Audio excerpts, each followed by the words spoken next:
Hi, ഞാൻ Sherin Davis. വികസിത ഭാരതത്തിൽ ജീവിക്കാൻ കഴിയുക എന്നത് ഏതൊരു പൗരൻ്റെയും സ്വപ്നമാണ്. നമ്മുടെ രാജ്യം 2047 ഒരു വികസിത സ്വപ്നം കയ്യെത്തിപ്പിടിക്കുമ്പോൾ നമ്മൾ ഓരോ പൗരന്മാരും എങ്ങനെ ഈ വികസനത്തിൽ പങ്കെടുക്കാം എന്നൊന്ന് ഡിസ്കസ് ചെയ്താലോ? Welcome to our channel the money കോൺട്രറിയൻസ്.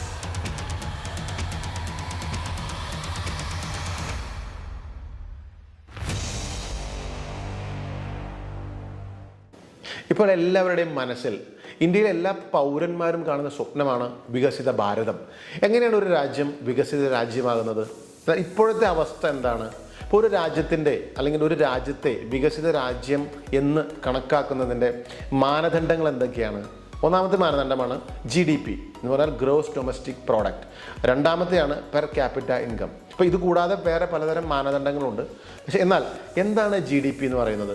ഒരു രാജ്യത്തെ സമ്പദ് വ്യവസ്ഥ എന്നത് ആ രാജ്യം മൊത്തത്തിൽ കൈവരിക്കുന്ന സാമ്പത്തിക വളർച്ചയാണ്. അപ്പോൾ എന്തൊക്കെയാണ് GDPയിൽ ഉൾപ്പെടുന്നത്?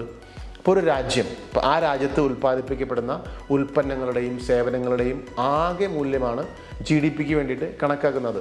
ഇപ്പോൾ ഇന്ന് ഇന്ത്യയുടെ GDP എന്ന് പറയുന്നത് $3.9 ട്രില്യൺ ആണ്. ഇപ്പോൾ ഏകദേശം ഇത് 2047 അതായത് ഇന്ത്യ ഒരു വികസിത ഭാരതമായി കഴിയുമ്പോൾ എത്രയായിരിക്കും? നമുക്കൊരു ഉദാഹരണം നോക്കാം. വികസിത രാജ്യമായിട്ടുള്ള അമേരിക്കയുടെ GDP എന്ന് പറയുന്നത് ഇന്ന് $28.7 ട്രില്യൺ ആണ്. ചൈനയുടെ $18.5 ട്രില്യൺ. ഇന്ത്യ മൂന്നാം സ്ഥാനത്തേക്ക് വന്നാൽ ഏകദേശം 17-16 ട്രില്യൺ ആയിരിക്കും. അതായത് ഇപ്പോൾ ഉള്ള GDPയുടെ ഏകദേശം 5 ഇരട്ടി ആയിരിക്കും അന്ന് ഇന്ത്യയുടെ GDP എന്ന് പറയുന്നത്. ഇനി പെർ ക്യാപിറ്റ ഇൻകം, അതെന്താണ്? ആളോഹരി വരുമാനം. ഇതിനെന്ത് ചെയ്യണം? ഇത് കാൽക്കുലേറ്റ് ചെയ്യാനായിട്ട് മൊത്തം GDPയെ ടോട്ടൽ പോപ്പുലേഷൻ കൊണ്ട് ഡിവൈഡ് ചെയ്താൽ നമുക്ക് പെർ ക്യാപിറ്റ ഇൻകം കിട്ടും, ആളോഹരി വരുമാനം. അപ്പോൾ ഇന്ത്യയുടെ ഇപ്പോഴത്തെ പെർ ക്യാപിറ്റ ഇൻകം എന്നത് ഏകദേശം $2530 ഒരാൾക്കുള്ള വരുമാനം. ഇത് അമേരിക്കയുടെ എത്രയാണ്? $85,370. ചൈനയുടെ $13,140.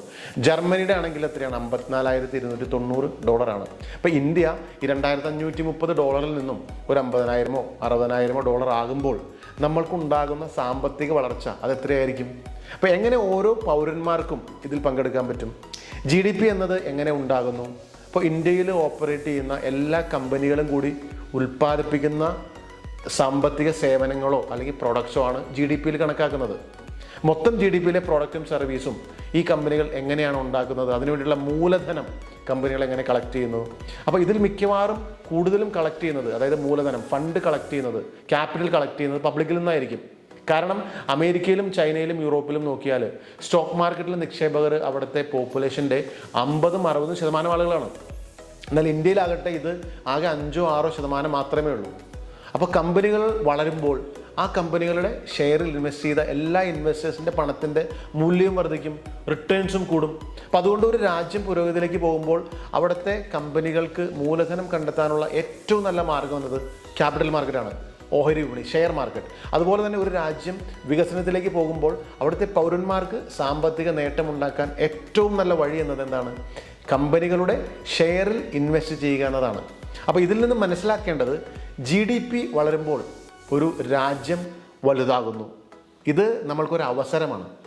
അവസരവും സാധ്യതകളും മനസ്സിലാക്കുക, എന്നിട്ട് ബുദ്ധിപൂർവ്വം ഇൻവെസ്റ്റ് ചെയ്യുക. We are here to create investment winners. Thank you.